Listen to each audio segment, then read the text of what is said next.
This summer has been incredibly hot, so my wife got this great idea that we're going to build a stock tank pool. She's been researching these for a while, so I thought it'd be fun to do this little video and help you guys out, show how we're gonna do it, show what it costs, maybe show you what we learned from it, what to do, what not to do.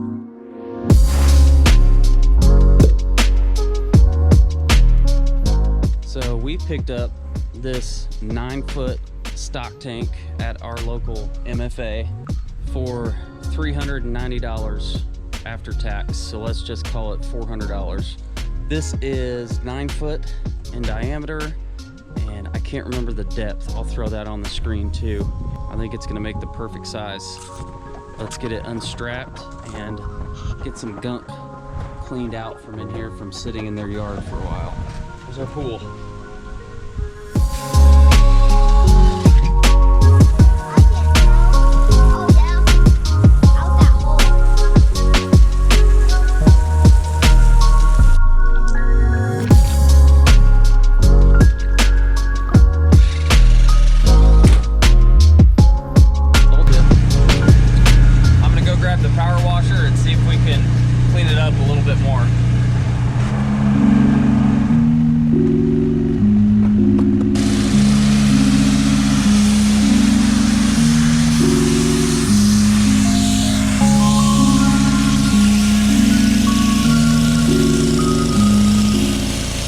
Okay, there's phase one, $400 stock tank. Got it home, got it cleaned.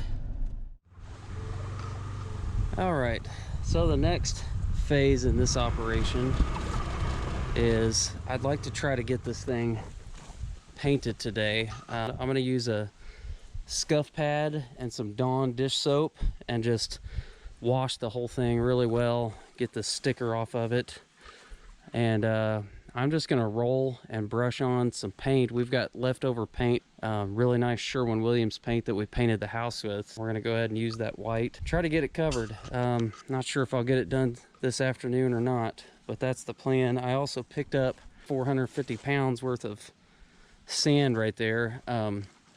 My yard all has a gradual slope to it, so I'm gonna dig into the ground. I'm going to start with grade on the low side and dig into the hill, and then once I get that dug out, I thought it'd be nice just to have some sand to put on the bottom to give it a nice cush place to land.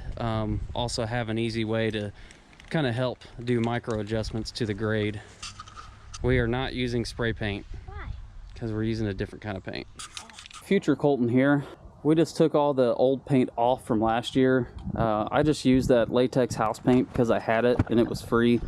Definitely do not recommend it. It peels off pretty easy when it gets rubbed with something. It all came back off with a power washer pretty easily. We went and bought this spray paint. This is an oil-based Rust-Oleum high performance enamel, 15-minute fast dry. This is the semi-gloss. You can buy some actual pool paint, but it's like 150 bucks a gallon. These are 10 bucks a can. I probably used 10 or 12 of them, so I mean it's almost the same price but a little cheaper, and it went a lot quicker I think than rolling it on.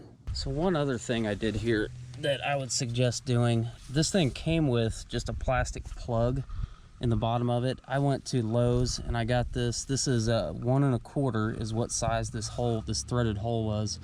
This is a 1 1/4 to a 3/4 adapter. The reason I got that is I'm going to screw in this hose bib. That way I have a nice easy way to open the valve and drain the pool. If I also want to, I can hook a hose to this and run the hose, you know, clear out away from the yard and drain it that way. This ground feels like it's about 85% rock. It was almost impossible to get it broken up by hand. I got the old tractor out and the loader on it is junk, but it at least allowed me to loosen up the topsoil and dig it out a little bit. Gave me something to scoop the dirt out of here with, but I think I've got it roughed in pretty close. We're down probably oh, probably 5 or 6 inches here on the high side. It's fairly close. I'm gonna lay that 2x4 down on it with a level and kind of just make sure I'm somewhere in the ballpark. And then I'm gonna take all this sand, dump that in. That'll give me a little bit easier workable surface to kind of flatten out for it. We'll get the pool set in place. The good thing about this type of pool is it doesn't have to be perfect, but if we can get it pretty close to level, it'll just make it look a little nicer. Future Colton here. It's about a year later. I just pulled the pool back out to re-level it. The old method worked decent. This year I ended up cutting a 2x4 about half the diameter of the pool. I ended up drilling a hole through one end, ran a long bolt all the way through it into the ground, then took a 4-foot level and taped it to the board. I kept working it around in circles, trying to keep the board as level as possible, adding more sand when needed, and after working my way around several times, ended up having a really nice, very close to level pad.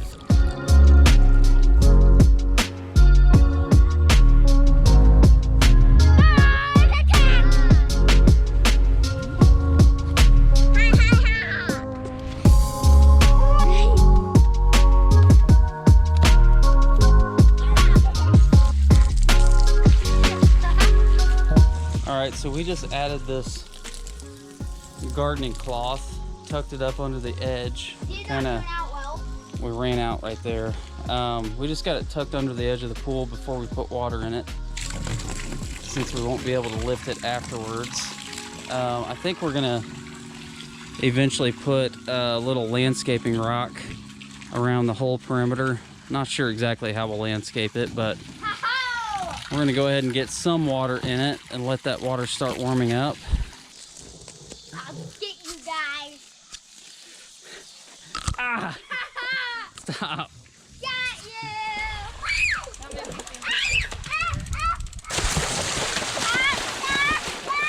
you. Okay, we've got our pump set in place on a block. I think we've finally got all of our pieces. I will go through all these pieces and put a link to what exactly everything is that you'll need. So this is a fairly simple setup. This is our Intex 1500 gallon pump. So we actually ended up having a weird issue with our 1500 gallon pump when it got wet. That pump did a decent job. It just didn't move water as much as we expected. So we ended up returning that. We opted to upgrade to the 2500 gallon pump. They are very similar, but I definitely recommend the $2,500 pump if you don't mind spending the extra money. It just helps move water a lot better. So what this does is, this is our strainer that will install in the side of the pool that sucks water and fine debris in. Basically, you just unthread this right here where this rubber gasket is. That will sandwich between the edge of the pool. Once that's in, this is the inlet side of the pump where it sucks water in. Basically, that will hook to the pool, and this hose connects directly to that. Thread it together. One optional thing that we read was really nice to have are these shut-off valves. The shut-off valve will thread directly onto the strainer inlet, and then our hose will go to the bottom of that. I don't have enough hands. Essentially, we've got the exact same thing going on over here. Instead of the strainer that sucks water in, this is our jet that will send fresh filtered water out from this filter back into the pool. I feel like it's best to put these as far apart on opposite ends of the pool as possible, and that way you kind of get a natural rotation in the water, and your fresh water is coming in almost the opposite side of your dirty water that needs to come into the filter. I picked up this bit at Lowe's. This is 2 3/4 hole saw bit. We're getting ready to drill our hole.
now we're ready to go ahead and put our inlet strainer in there.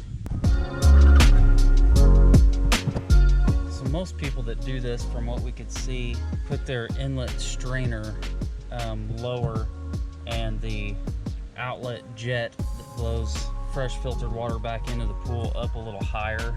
I don't know how much that really matters in the end, but using some petroleum jelly on these threads definitely does help these plastic things thread on a little bit easier, and it's going to add a little extra level of sealant to the whole thing.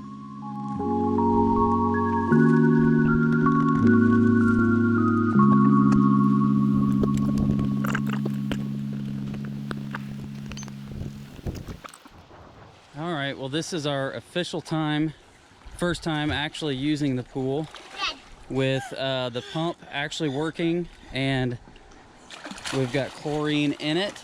We still are going to build like a half deck around this half, I think. That's going to cover the pump.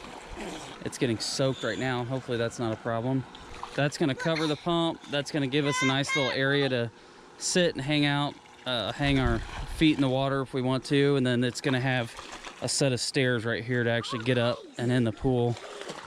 I don't know if you can see in here very well, but there's our inlet sucking water in, and then over here is our jet pushing fresh water back in.